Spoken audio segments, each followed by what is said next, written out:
of galaxies. This is called the Virgo supercluster, containing over 100 smaller groups and clusters of galaxies, such as the Virgo cluster and the local group. Now let's zoom in on the local group. This contains more than 50 galaxies, many of which are tiny dwarf galaxies, but some of which are fairly large by galactic standards. The largest of these is called the Andromeda Galaxy, which is a spiral galaxy. Around half that size, the next biggest is called the Milky Way Galaxy, also a spiral galaxy, and that's our home. It's a pretty typical barred spiral galaxy, containing somewhere between 200 billion and 400 billion stars.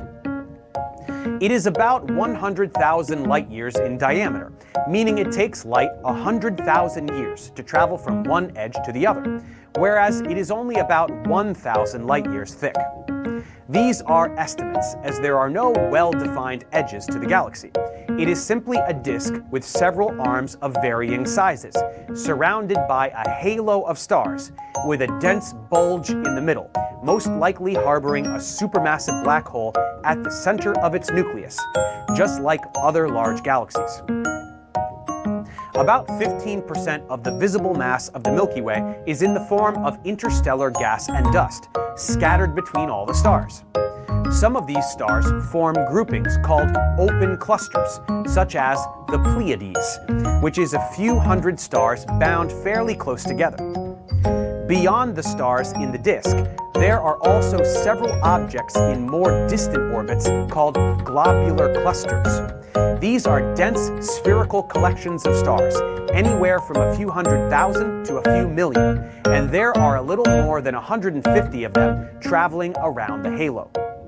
These are always filled with population 2 stars, indicating that they are very old, probably forming at the same time as the Milky Way. The Milky Way also has some satellite galaxies, which are smaller galaxies that orbit around it. The most prominent of these are the Small Magellanic Cloud and Large Magellanic Cloud, each around a tenth the size of the Milky Way and observable from the southern hemisphere. These interact with the Milky Way as they orbit, resulting in disturbances and also exchange of material. Andromeda and the Milky Way are also on paths that will cause them to collide sometime around 4 billion years from now. Simulations show that this will be an incredible event that will take several billion years to play out to completion. Many stars will be ejected, but the end result will likely be a merging to form a larger, more elliptical galaxy that has been dubbed Milkdromeda. So what do we know about the formation of the Milky Way? Well, its rotation provides some information. Stars outside of the bulge move around galactic center with a speed of around 220 kilometers per second. That's astonishingly fast by earthly standards, but even so, it takes stars in the outer areas about 250 million years to go once around. The closer stars are to the center, the less time they take to orbit, just like planets around their sun. In fact, this is the phenomenon that is largely responsible for the formation of the spiral arms in the first place. This is all typical among spiral galaxies, as we can observe by looking at other galaxies in our vicinity. The oldest stars we can see in the Milky Way are very old population 2 stars. So we believe the formation of the Milky Way dates back to that early era of galaxy formation, less than 1 billion years after the Big Bang, whereby a dense region of gas collected to form a system of gravitationally bound stars. Due to the centrifugal force and accentuated by conservation of angular momentum, this began to spin in the way that it does now, collapsing from a sphere into a disk, and has presumably been undisturbed by major collisions all these billions of years, as its spiral shape has been retained.